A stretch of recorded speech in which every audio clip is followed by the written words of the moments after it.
Trish Turner inside the Capitol on the Senate side. One report that a protester was able to make it toward the Senate floor. Yes, that's exactly right, George.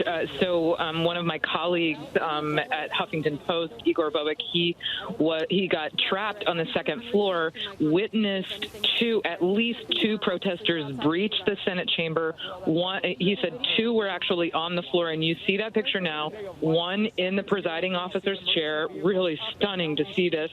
And he shouted, "Trump!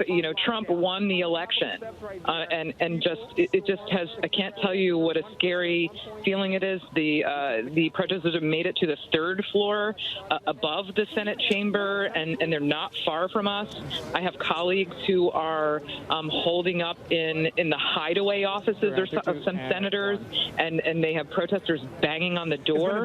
So it's just really scary. Downtown locked down. Trish, stay safe inside there. I want to go back to Cecilia Vega. Cecilia, just in the last hour, we saw Mitch McConnell warn of people believing in an alternate reality. Right now, they're creating a different kind of reality incited by the president. Incited by the president is fact, a bald-faced fact, George. Just 2 hours ago, 3 hours ago, the president was outside the White House telling these throngs of supporters that he personally, repeatedly over Twitter, invited to this city, told them that the march would be wild. He told them to come many, many times, at least half a dozen times by our count in a number of days. And he told them to march down the street to that Capitol and said that he would be marching there with him. He is not marching there with him. And the silence that we have heard from this president will go down in history. He has not condemned what is happening in our government right now. He has not called on these protesters. I don't even think we can call them protesters. They are anarchists, to leave this building. He has said to remain peaceful, and that is the only thing we have heard from him and the highest echelons of from his administration as we have watched this go down for some odd 2 hours now. When history looks back on this, and his son at this rally earlier this morning, Don Jr., said history will remember. Mark my words, George, history will remember this. This is the legacy of Donald Trump's presidency that we are seeing right now. Never in my life did I think we would be witnessing something like this in our country.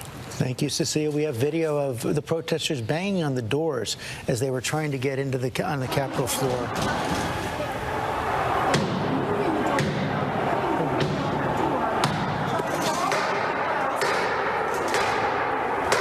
That is not Ukraine. That is not Belarus. That is the United States Capitol right there. Just moments ago, protesters incited by President Trump trying to break down the doors there in this clash over the last several hours. I want to bring in Congresswoman Karen Bass now. A member of the congressional leadership has been brought to a secure location on the Capitol. What can you tell us, Congresswoman?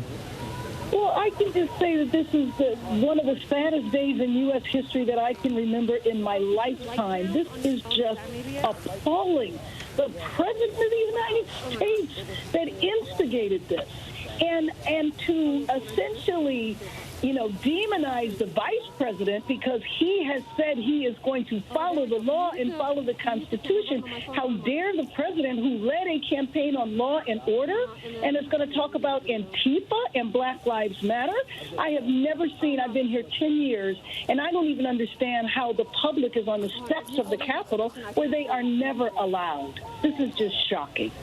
Yeah, you can't understand how it happened. That's what a lot of people are wondering at this point. Have you been given any information, as we see now others trying to climb that fence as well? You've been given any indication of how the situation is going to be gotten under control? We know the Capitol Police can't do it alone. Do you expect that the leadership is going to have to call in for more reinforcements, perhaps the National Guard? Absolutely. I can't imagine how the Capitol Police can deal with the situation now because they are absolutely outnumbered. It probably will be needed to bring in the National Guard to secure the Capitol because the president has instigated a riot. Unbelievable. I mean, isn't inciting a riot a crime? Maybe they need to go over to Pennsylvania Avenue and arrest him. This is just so appalling and so embarrassing to our country. Congresswoman, thank you.